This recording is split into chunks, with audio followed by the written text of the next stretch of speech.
verso 1. Salmo 119. O Salmo 119 fala sobre o quê?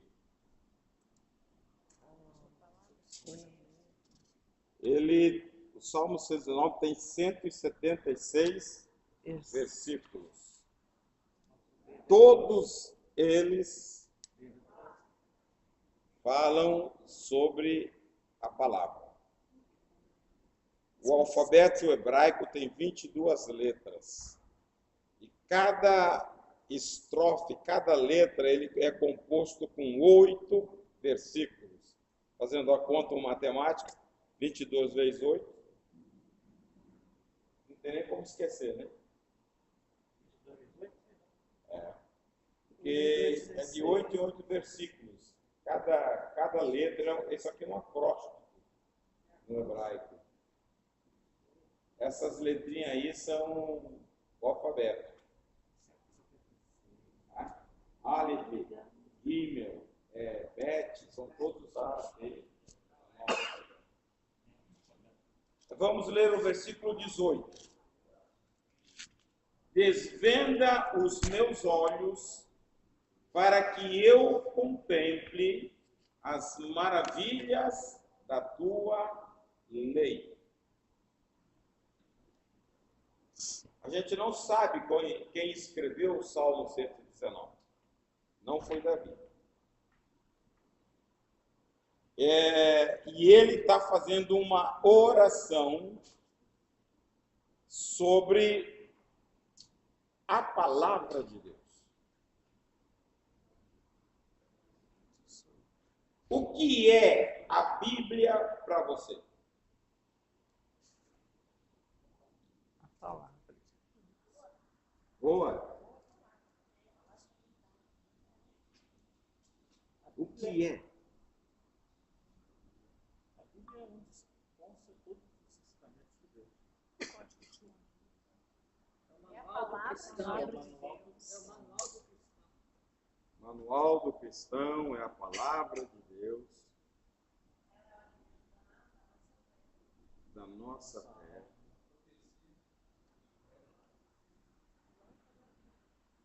Lâmpada para os meus pés é a tua palavra.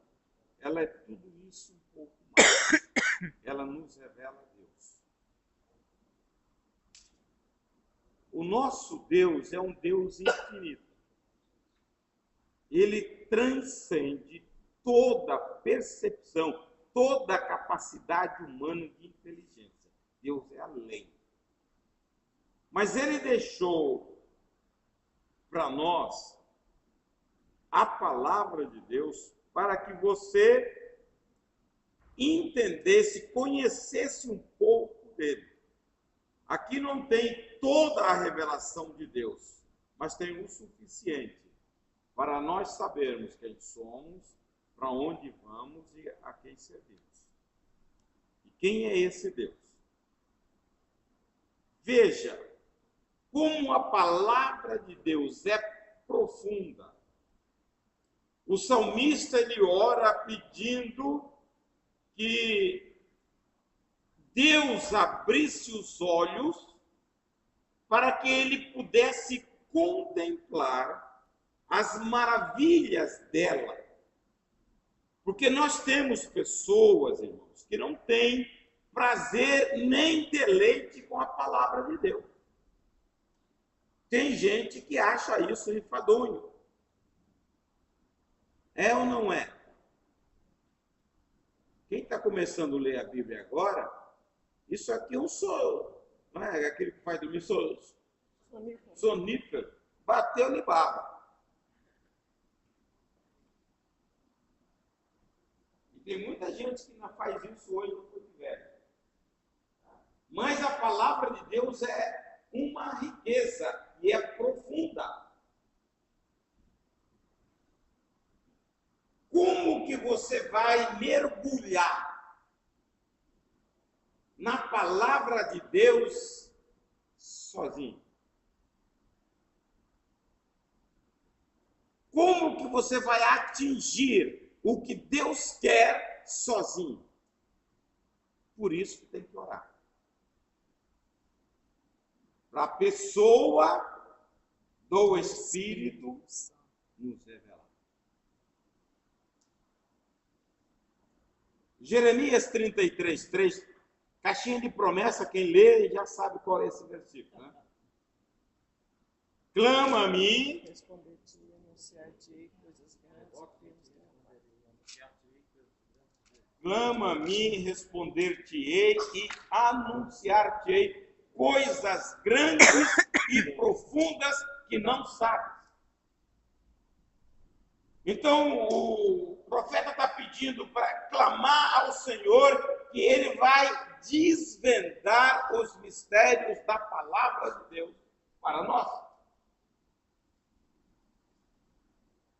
Eu vejo, irmãos, hoje, infelizmente, quando eu pego os livros de pessoas lá de trás, muito atrás,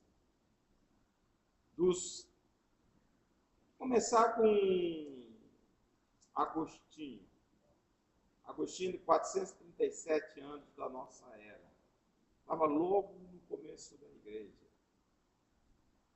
Eles têm tratado sobre a palavra profundos. Nos anos da Idade Média, você tem escritores que têm revelação. Hoje nós estamos carentes de profundidade da palavra. Por quê? Porque nós não pedimos, nós não oramos ao Senhor para que Ele revele a nós as grandezas da palavra. Tem um texto lá em Romanos 11, leia para mim, 11:33. Ele diz que aquilo que o olho não viu, O ouvido não ouviu e não subiu ao coração do homem, é o que Deus tem preparado preparado todo para nós, aquele que nele confia. são coisas inescrutáveis. Nós nem imaginamos. Hein? Nós nem podemos imaginar. Nem imaginar. E o que Deus quer? Deus quer revelar. Leia aí, leia aí. 11, É isso aí, 11:33. 33.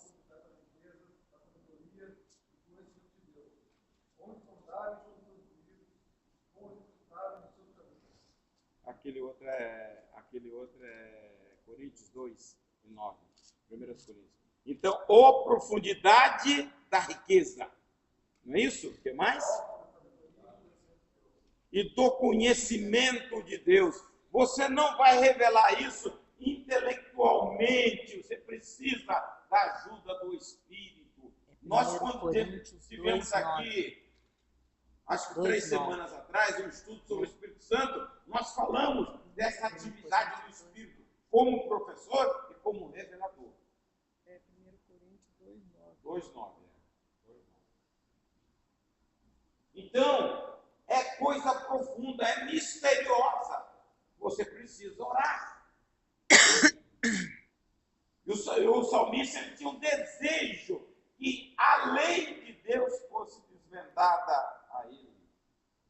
Você precisa apaixonar pela palavra de Deus. Quando você apaixona pela palavra de Deus, você está apaixonando por Jesus, porque Ele é a palavra. A palavra de Deus é uma pessoa, por isso que você deveria amar a palavra de Deus. Quanto mais você busca, mais Deus revela. Nós olhamos Paulo. Nós falamos, Paulo recebeu toda a revelação do Evangelho diretamente de Deus. Em Gálatas 1:12, ele diz, o Evangelho que eu prego a vocês, eu não aprendi de homem algum, eu recebi direto de Deus. E ele está com razão, porque a epístola dos Gálatas foi a primeira carta escrita do Novo Testamento. Nenhum dos evangelhos existe. Então ele deve ter recebido, tem que receber de Deus. Porque não o recebi nem aprendi de homem algum, mas pela revelação de Jesus Cristo. Pela revelação de Jesus Cristo.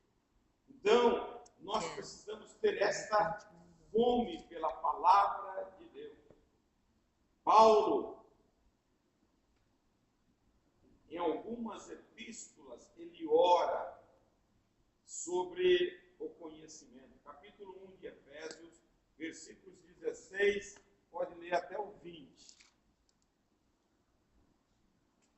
Não cesso de dar graças a Deus por vós, lembrando-me de vós nas minhas orações, para que o Deus de nosso Senhor Jesus Cristo, Pai da glória, vos dê em seu conhecimento o espírito de sabedoria e de revelação, tendo iluminado os olhos do vosso entendimento. E qual a sobreexcelente grandeza do seu poder sobre nós, os que cremos, segundo a operação da força do seu poder. Do seu poder. Ele está orando para que a igreja encha do conhecimento, que o espírito de sabedoria que vem do Espírito Santo ilumine as pessoas e eles possam transbordar no conhecimento revelado.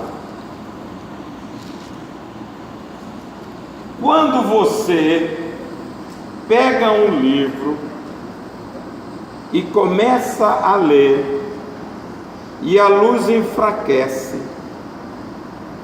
nós que temos isso aqui, vamos procurar um lugar mais claro, mais iluminado para ler, porque senão se eu tirar isso, eu não leio nada. Assim também é a Bíblia. Quem ilumina a palavra é o Espírito. Se você levanta para ter possibilidade de ler uma leitura mais clara, para você entender mais claramente a palavra, você tem que fazer como o salmista. 119, 18. Desvenda os meus olhos. Desvenda os meus olhos para que eu contemple as maravilhas da tua lei. A palavra de Deus, ela é a riqueza.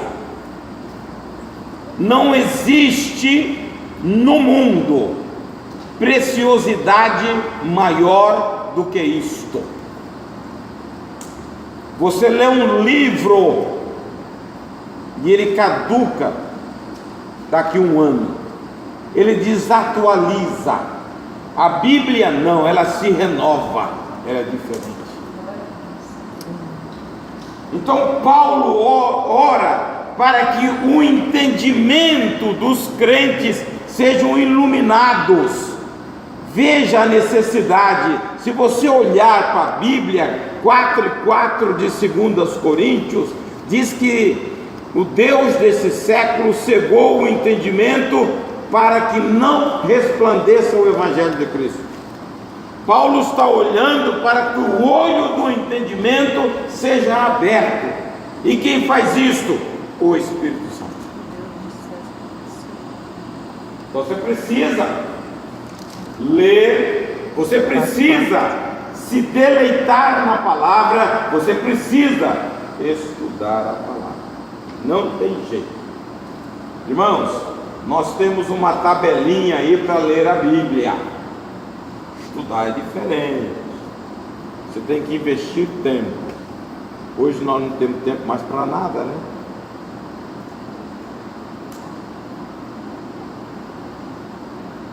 O bom da leitura, que tem hora que você senta, a mente trabalhando com os versículos, você aprofunda silenciosamente. Você bota, eu costumo fazer, bota um hino lá e vou aqui, conectando a palavra de Deus. Esse hino que nós cantamos, Grande Amor de Deus, tem pessoas que são crentes e não sabem a grandeza do amor de Deus, porque nunca parou para refletir sobre isso. Eu, periodicamente, eu falo assim: quem é Jesus para você? Para você ter esta pessoa com um sentido para a sua vida.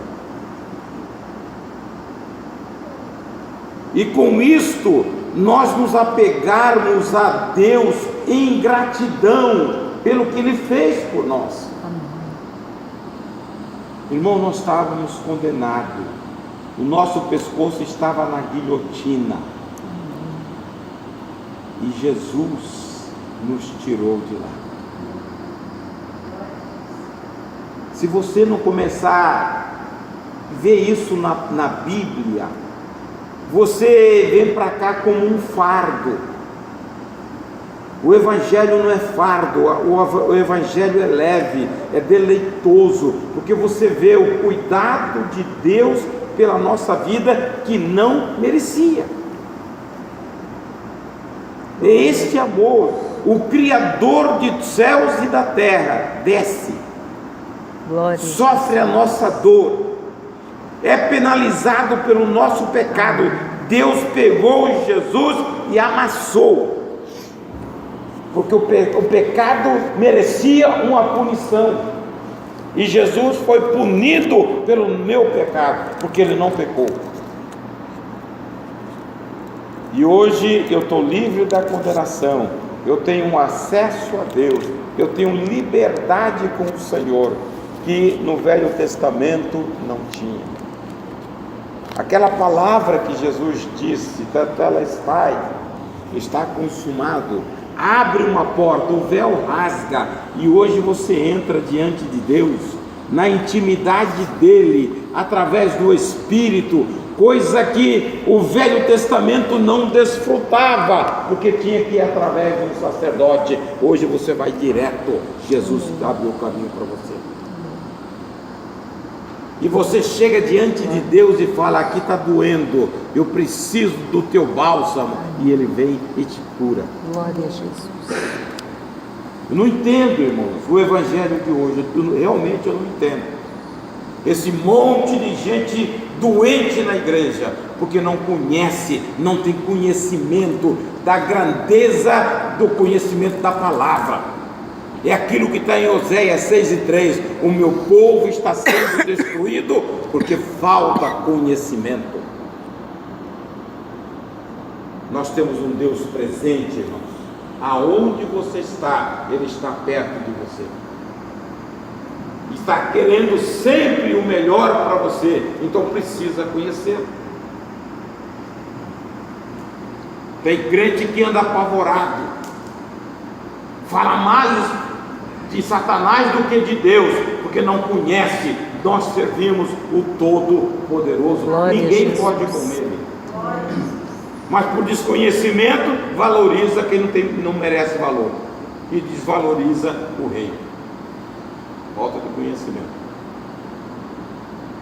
Então Paulo quer a oração para que nós tenhamos uma mente aberta, tenhamos a revelação de Deus, porque o Espírito é o grande mestre nosso, é o grande ensinador.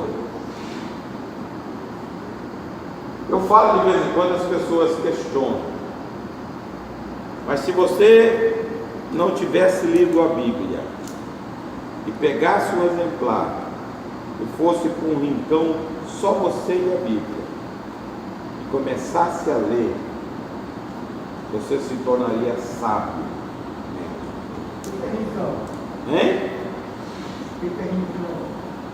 Rincão é um não sabe o que é não? Lugar longe, não é? É um lugar ermo, é um extremo ermo.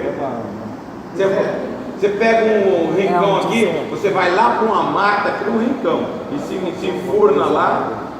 Ah, a professora está aí. Se isolar lá. Né, professora? Socorre aí de vez em quando, professora. Hein?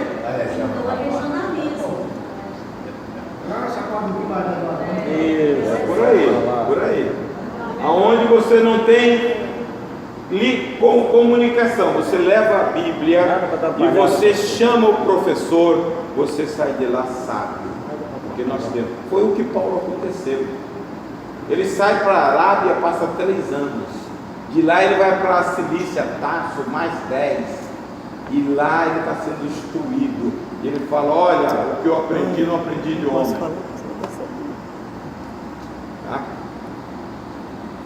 E Pedro chega assim dizendo lá no 2 Pedro 2, 3 e 9, fala assim: ó, o nosso irmão Paulo fala coisa profunda que muita gente está distorcendo.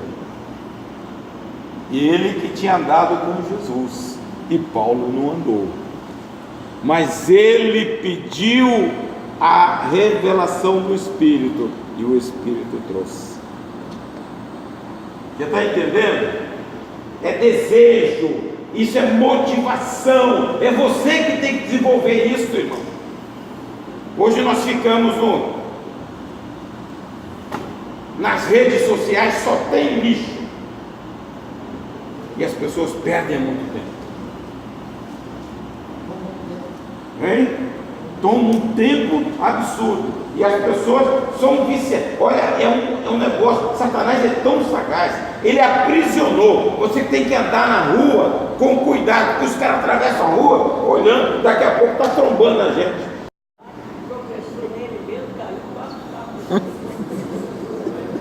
Isso é um absurdo. Então, as pessoas não têm tempo para a palavra, não tem tempo para curtir a palavra, para deleitar na palavra, conhecer os propósitos de Deus. Eu falei aqui no final do ano passado, a nossa escolha, irmãos, foi antes da criação dos céus e da terra. A Bíblia diz que Deus nos elegeu nele. Nós estamos no coração de Deus na eternidade, antes de todas as coisas, porque você é importante para Ele. Eu preciso conhecer esse Deus, esse projeto. E lá Ele faz um projeto de salvação, sabendo que o homem falharia. Capítulo 13 de Apocalipse diz, 13 ele diz, o Cristo que foi crucificado antes da fundação do mundo. Deus já providencia. E quando você vê essa providência de Deus para a nossa vida, você tem que se deleitar, se render ao projeto de Deus. O que você faz para o Senhor? Quanto mais você conhece a Deus, mais você quer ser útil à casa, e mais você se sente devedor a Ele por aquilo que Ele fez por nós. Capítulo 1 de Filipenses, versículo 9 a 11. Olha outra oração. E também faço esta oração, que o vosso amor aumente mais e mais em pleno conhecimento e toda percepção, para aprovardes as coisas excelentes e serdes sinceros e inculpáveis para o dia de Cristo, cheios do fruto de justiça, o qual é mediante Jesus Cristo, para a glória e louvor de Deus. Outra oração. Paulo ora para que a igreja de Filipos seja cheia do conhecimento, para aprovar as coisas excelentes. E aí você vê o seguinte: o momento hoje é o lixo que as redes sociais distribuem, e nós perdemos tempo. Paulo está perdendo. Se você tomar conhecimento sobre excelência, você vai querer estar aprendendo as coisas boas, e você vai produzir frutos de justiça. Nós precisamos caminhar. Quando você olha a vida de Daniel, a Bíblia diz que ele começou a aplicar o coração para buscar o Senhor por um motivo. Ele entendeu pela palavra de Deus que o tempo do cativeiro já estava findando. Está lá no capítulo 9, é uma oração também. E ele começa a orar, a buscar o Senhor. E o que Deus desvenda para ele? Além de trazer resposta àquilo que ele pedia, trouxe uma revelação grandiosa sobre o povo. E diz assim: 70 semanas estão destinadas ao povo. O que Daniel queria? Queria que o rei assinasse o decreto do retorno do povo a Jerusalém, porque a profecia de Jeremias estava se cumprindo. Mas Deus deu a lei. Falou: tudo bem, eu vou te dar isso, mas vou mostrar o que vai acontecer com o teu povo. E Deus descortina esse momento nosso. Ele descortina as 69 semanas, 7 e mais 62. Ali, ele fala, ali o Messias vai tirar. É tempo de angústia, tempo de desolação. Mas vai voltar, vai vir uma outra semana para completar a profecia. O que Deus disse a ele? Mostrou profundamente aquilo que ninguém sabia.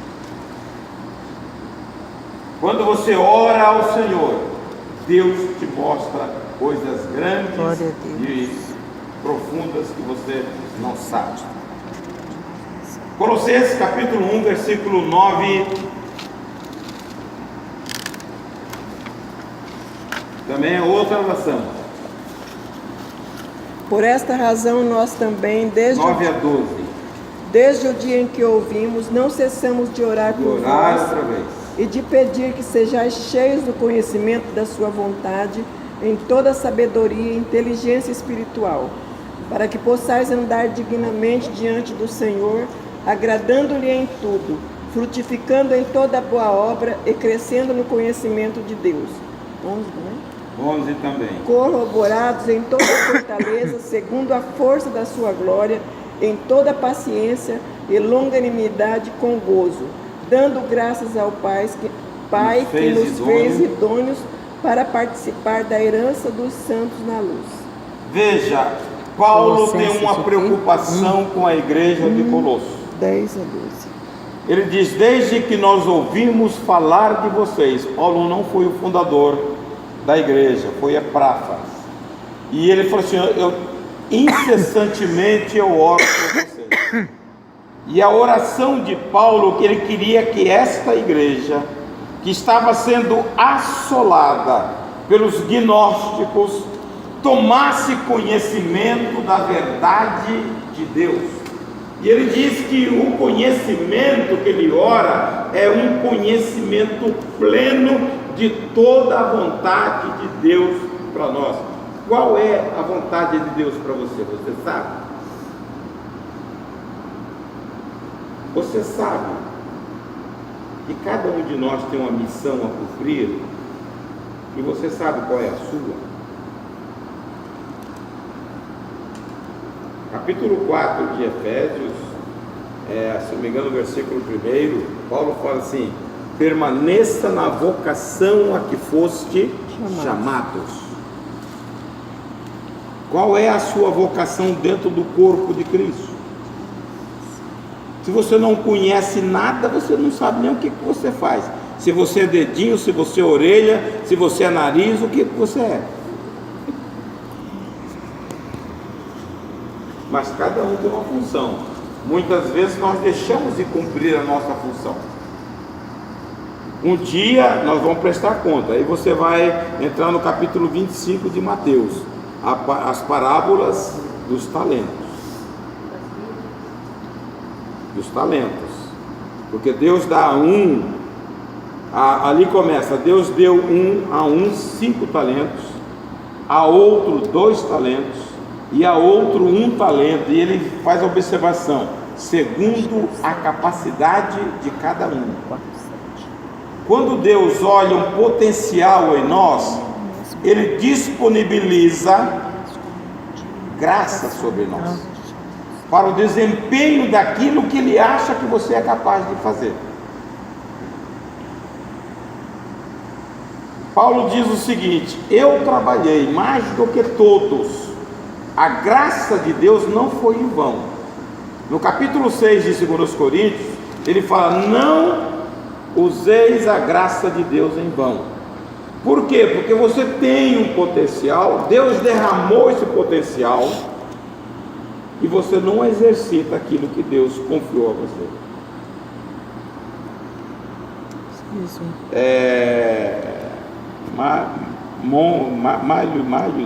Milos Mon, ele dizia que o cemitério é o lugar das maiores riquezas e fortunas. Pessoas que deixaram de fazer capazes e que não fizeram nada para o Senhor. Então você precisa entender qual é a sua vocação. Hein? Sobre o quê? Porque Deus te dá uma capacidade para se desempenhar e você senta e cruza os braços. Claro que vai, o talento que Deus te deu você não usou. Enterrou. Mas perdeu. E você não usou. Quando você entende isso, por isso que fala, não use a graça de Deus em vão, é que você tem um potencial, Deus capacitou você, só que você não usou. O que você deixou de rastro, de herança, na terra? Todas as coisas, hein? Alguém falou? Todas as coisas que Deus faz para você, é para você beneficiar alguém. Tá? Nada que Deus nos dá é para nós, é para você ministrar alguém. Quando você olha os dons e talentos, o dom não é para você, não é privativo seu, é para você estar fazendo alguém. Quando você tem um dom de cura, você cura quem? E muitas vezes você nunca se cura. Paulo vivia enfermo, mas ele mandava o lenço curava. Mas ele mesmo não. Então, todo dom que Deus te dá é para você beneficiar alguém. E se você não desenvolve isso, você se tornou servo inútil. O que você ia falar, velho? Vai ser Então, a gente precisa entender. Quando Paulo, capítulo 12 de 2 Coríntios, ele pede ao Senhor para tirar o espinho da carne dele, e aí, pela terceira vez, Deus responde: Paulo, a minha graça te basta. Lá no versículo 10 ele fala: por isso me gloriarei nas minhas fraquezas, porque eu sei que sobre mim repousa o poder de Deus. Graça é poder. Quem tem graça tem poder para fazer além, muito além. Então, você precisa ser revestido do conhecimento de Deus, um conhecimento pleno. E a Bíblia diz no versículo 9 de Colossenses que eu preciso caminhar no conhecimento da verdade e ter um entendimento espiritual das coisas. Quando você busca o conhecimento de Deus, numa relação de intimidade com Deus, através desta pessoa, o Espírito Santo, você tem uma percepção que as pessoas não têm.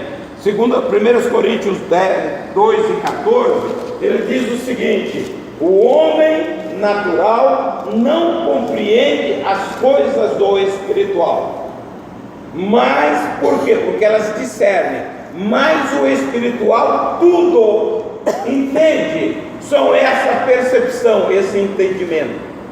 Hoje, se na psicologia se estuda entendimento emocional, muito mais além, a igreja tem à disposição o entendimento espiritual. São coisas que o olho não viu, que não subiu ao coração, que nós recebemos da parte de Deus. Minha fala inteligência espiritual.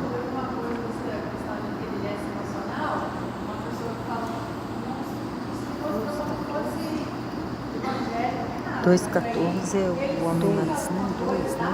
1 Coríntios 2,14, que fala, esse que ele fala sobre essa inteligência espiritual. E nós temos, irmãos, nós temos o Espírito que nos faz, não dá sentido. Tem coisa que acontece corriqueiramente e você vê por trás dele aonde que Satanás quer atingir. Percepção espiritual. Tá? Aqui outra Bíblia que fala de inteligência espiritual. Então eu preciso ter, mas isso eu preciso caminhar no conhecimento pleno da verdade.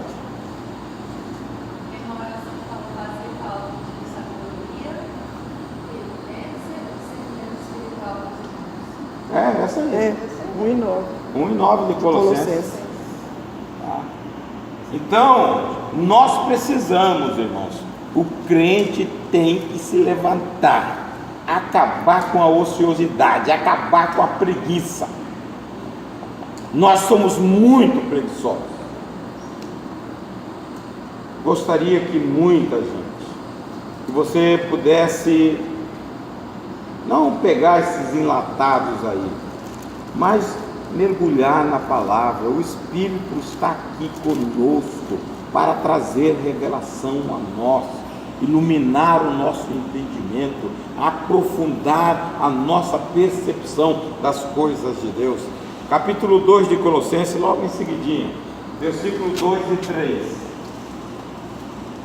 Esforçam-me para que eles sejam fortalecidos em seu coração, estejam unidos em amor e alcancem toda a riqueza do pleno entendimento, a fim de conhecerem plenamente o mistério de Deus, a saber Cristo. 2 e 3.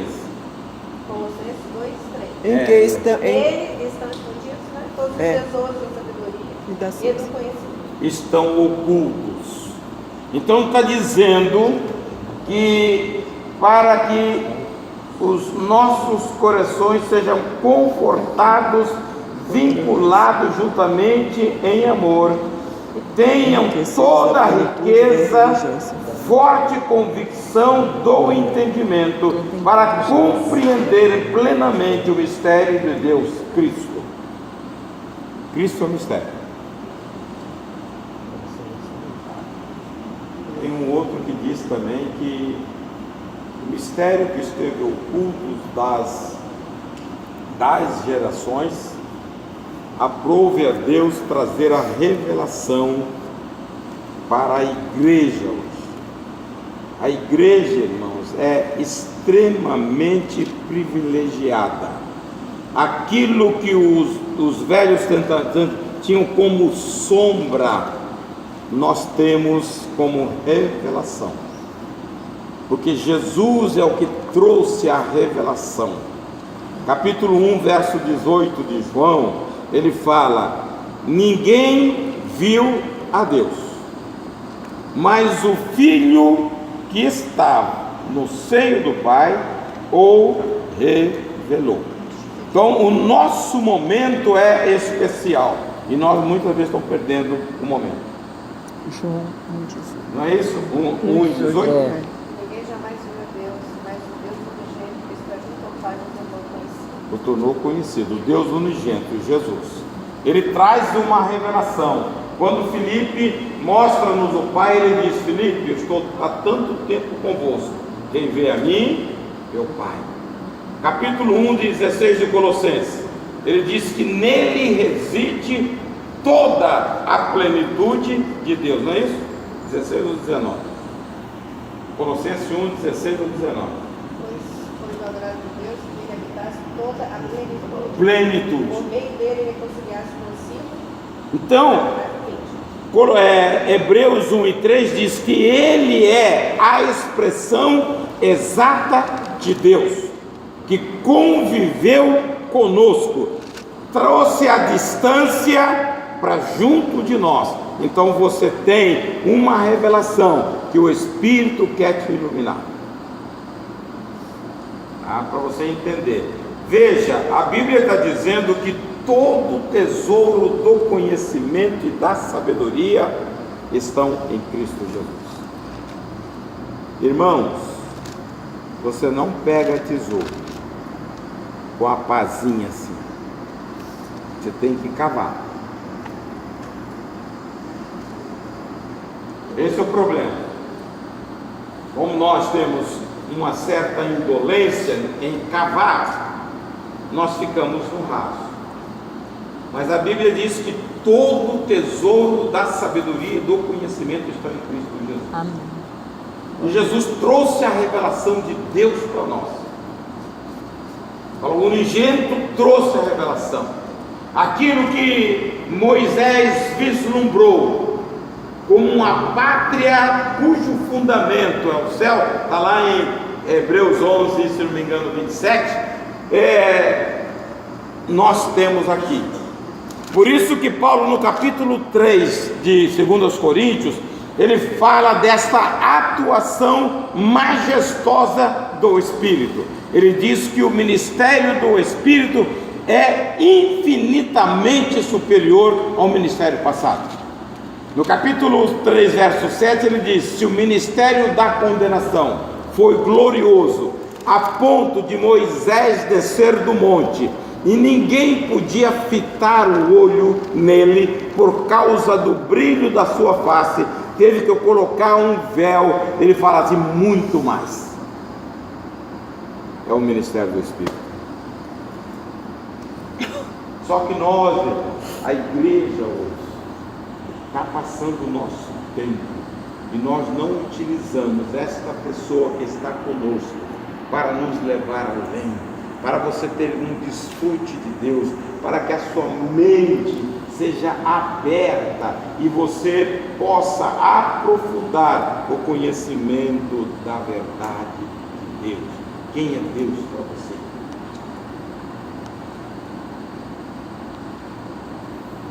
É um carrasco. Muitas vezes nós temos Deus como aquele saiu fora da linha, ele desce o pau. Deus, você pode até fracassar, mas você voltando para Ele, eu acho isso fantástico. A hora que você se arrepende, Deus te limpa e joga. A Bíblia diz lá em Miqueias que Ele joga tudo nas profundezas do mar e não lembra mais do nosso passado. Nós ainda lembramos, né? De vez em quando você cavuca lá, né? Os casais. Você se lembra daquilo que em 1960 você fez comigo? A gente joga Deus, a Bíblia diz que Deus não lembra. A pessoa se lembrasse, e muitas vezes, hein? É a capacidade dele, porque ele te zera. O arrependimento é fantástico. Você se arrependeu, um coração arrependido, a Bíblia diz, coração contrito Deus não despreza. Você pode ter sujado a pior coisa feita, você chega diante dele arrependido, zera. A sua veste se torna branca. E eu fico pensando muitas vezes, eu caco meus botões, que chega o crente lá, foi perdoado, mas a acusação, Satanás é sagaz, Senhor, aquele pecado, e Deus fala assim, qual? Eu esqueci. E a gente fica se martirizando, Senhor, aquele pecado, Deus fala, já esqueci. Porque uma vez que o coração arrependeu, ele esquece. Sempre quando fala da misericórdia de Deus, eu acho que nós pecamos muito, porque não temos misericórdia do outro, porque o outro erra, ele já acertou com o Senhor. Isso aí. Mas a nossa maneira, veja bem, muitas vezes você se sente acusado, e Satanás traz isso constantemente, a acusação. Então eu tenho que conhecer a Bíblia. A hora que você vai diante de Deus com o coração puro, acabou, Deus esqueceu, Ele perdoou. E quando você volta para Ele, ó Senhor, aquele caso que eu fiz tal tempo assim, Ele vai olhar para você, não lembro, tá? Bom, essa é a minha ideia, né? Eu gosto de ler a Bíblia criando imagem. Então, Deus fala, rapaz, se a Bíblia diz que Ele esqueceu, esqueceu. Mas a gente lembra, tá? Satanás faz você lembrar. Você está perdoado, daqui a pouco você está se martirizando por causa de uma coisa que Deus já perdoou. Então, quando nós levamos isso para o conhecimento de Deus, nós nos tornamos idôneos. Nós deixamos muitas coisas para trás por causa da veracidade da palavra. A palavra diz que Ele esquece. Mas o desejo de Deus, irmãos, é que você cresça no conhecimento da verdade. Pedro diz isso: antes crescei, lá no capítulo 3, 2 Pedro e 18, antes crescei na graça e no conhecimento da verdade. Ao interesse de Deus que você progrida, que a sua mente se expanda, e à medida que você enche a mente com a palavra de Deus, a Bíblia diz que ela vai ampliando, ela vai se elastecendo. Tem uma ciência agora recente que fala sobre isso, a neuroplasticidade. Então, à medida que você vai exercitando a sua mente, isso é ciência, irmãos, e a Bíblia diz isso, ela vai se expandindo, ela vai criando, ramificando.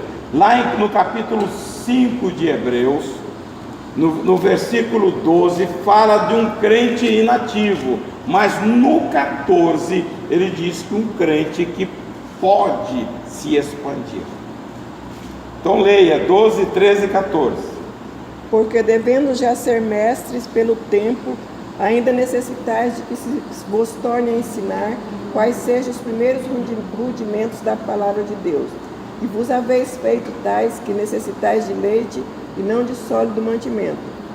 Porque qualquer que ainda se alimenta de leite não está experimentado na palavra da justiça, porque é menino.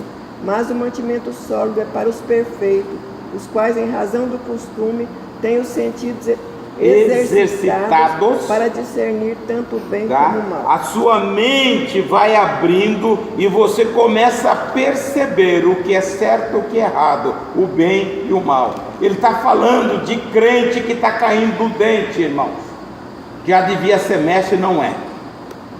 No 12 ele fala isso, devendo o tempo decorrido de caminhada, de sentar no banco. Você devia estar lá na frente, mas você está lá atrás.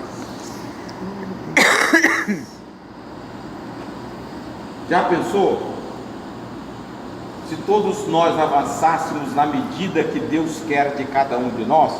E ele fala: vocês estão tomando leitinho, o tempo decorrido, vocês passaram por provas, vocês deviam estar na frente, estão lá atrás. Esse leitinho é para inexperiente. Comer tutano, não sei nem se você sabe o que é tutano. Sim. Comer tutano é para forte, porque dá um suador, hein? É igualzinho comer mocotó, né? Tá? Hein? Tutano é aquele que está dentro, né? É o tutano. Então, ele está dizendo, comida sólida é para adulto, é para quem cresceu no conhecimento, é para quem desenvolveu a vida espiritual. E ele dizia: essa pessoa, ela está apta para discernir o bem e o mal. A mente abre e você capta o que muita gente não capta. Você já conversou com algumas pessoas, bebês espirituais? Você quer atingir lá e a pessoa está cá, aí você tem que voltar. Você encontra, e gente velha. Por quê? Porque não ama a palavra, não foi desvendado a ele os segredos da palavra. Quando você vai ler a palavra, você ora: Senhor, desvenda, vem com teu Espírito iluminar a minha mente, vem com a sabedoria trazer para mim, eu preciso descortinar isso. Eu já falei aqui, irmãos. Eu já preciso ler a Bíblia. Eu preciso ler. Para mim, não sabe. Parece que não tem validade. A Bíblia? Assim, vou ler a Bíblia porque de manhã eu quero ler a Bíblia.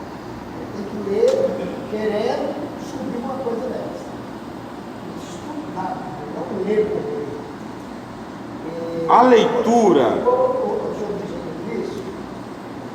Quando lá atrás, quando eu tentava ler a Bíblia, estava tudo fácil. Consegui. Não consegui, eu sei disso. E hoje, assim, eu fazer uma leitura com pressa, por exemplo, não pode fazer. Porque eu estou na hora de sair, eu vou fazer uma leitura aqui que é de praxe. Eu prefiro orar, até deixo de ter explicado. Não sei se é certo o que eu estou falando. Aí eu procuro ler quando eu estou com vontade de tirar o tempo para ler a Bíblia e aí sim pedir o entendimento, para poder realmente descobrir o que eu estou lendo aqui. Eu adotei comigo foi o seguinte, uma disciplina: ler a Bíblia com vontade ou sem vontade, até habituar, tá? Eu me impus isso. Então eu tive que ler, porque a ciência, estou falando de coisas que tem, ela diz o seguinte: quando você persevera em qualquer situação para mudança de hábito, se você permanecer por 21 dias, o seu organismo muda o hábito. Então, mesmo com sono ou nada, eu tinha que ler. E qual foi a vantagem para mim?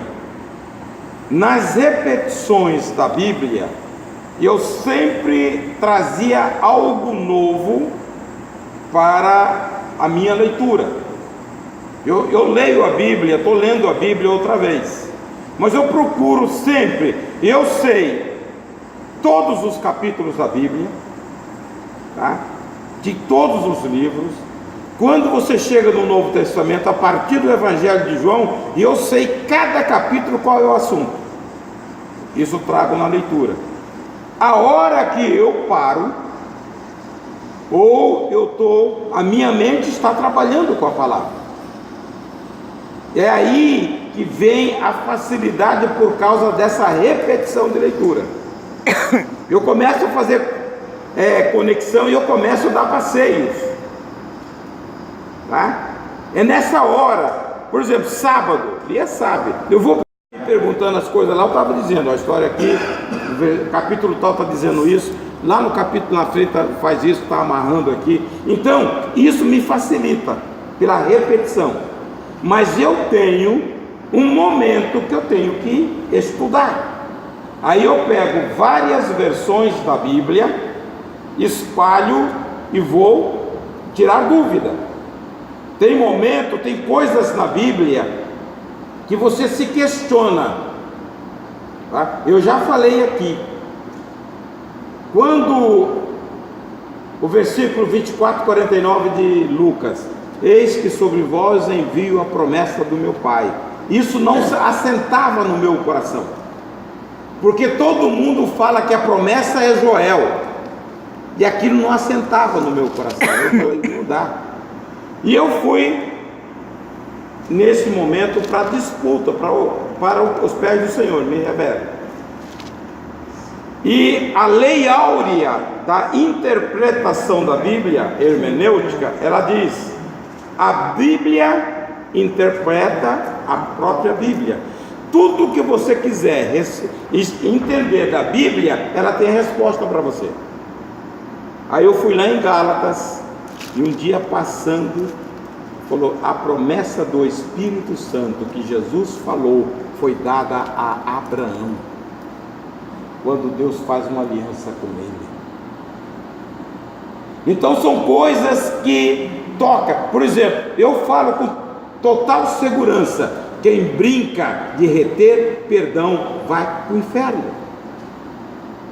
Porque eu tinha essa dificuldade, e um dia lendo a Bíblia, o Espírito falou assim: ó, se não perdoar, assim também o vosso Pai não vos perdoará. Acabou. Você tem que perdoar, não brinca, nem permite que você saia sem resolver o problema, porque você está no sal. Está na Bíblia. Isso quem fala é o Espírito. Por quê? Porque ele é uma pessoa que quer te instruir na verdade. E quando fala isto, bate no seu coração. Pode ser o pregador mais famoso do mundo, que pode pregar. Você fala: não está legal, porque você teve uma revelação, aquilo que Paulo falou: eu recebi do Senhor. Eu já fui em seminário, eu vi uns bambambam, eu falei comigo, tá legal não? Aí você tira o que serve ou não. Porque quando você vai e o Espírito te instrui, acabou, é uma convicção que não sai nunca do coração. Então essa experiência que nós estamos falando aqui, desvendar as maravilhas da tua lei, é possível, porque nós temos o Espírito conosco. Peça a Ele que Ele vai te instruir, abrir o entendimento, mas não ocupe a sua mente com lixo, irmãos. A Bíblia diz em Josué 1:8: não se aparte do livro desta lei, antes medita nele dia e noite, pois fazendo assim será bem sucedido. As pessoas querem ser bem sucedidas, mas não dão importância à palavra. Dê importância, ame a palavra, você vai ver se você não vai ter uma vida frutífera. Está também no Salmo 1, versículo 2: antes tem o seu prazer na lei do Senhor, e na sua lei medita de dia e de noite, tá? Pois fazendo isso você será como uma árvore plantada junto a ribeiro de águas, que dá o seu fruto na estação própria, cujas folhas não caem, tudo quanto faz prospera. Você está sabido, hein, Raul?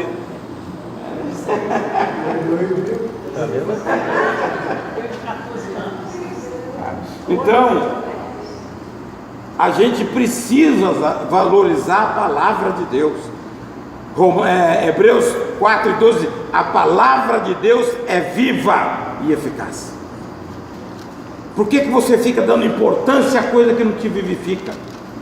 E depois, Deus me abençoe. Abençoe como? Você não ama a palavra?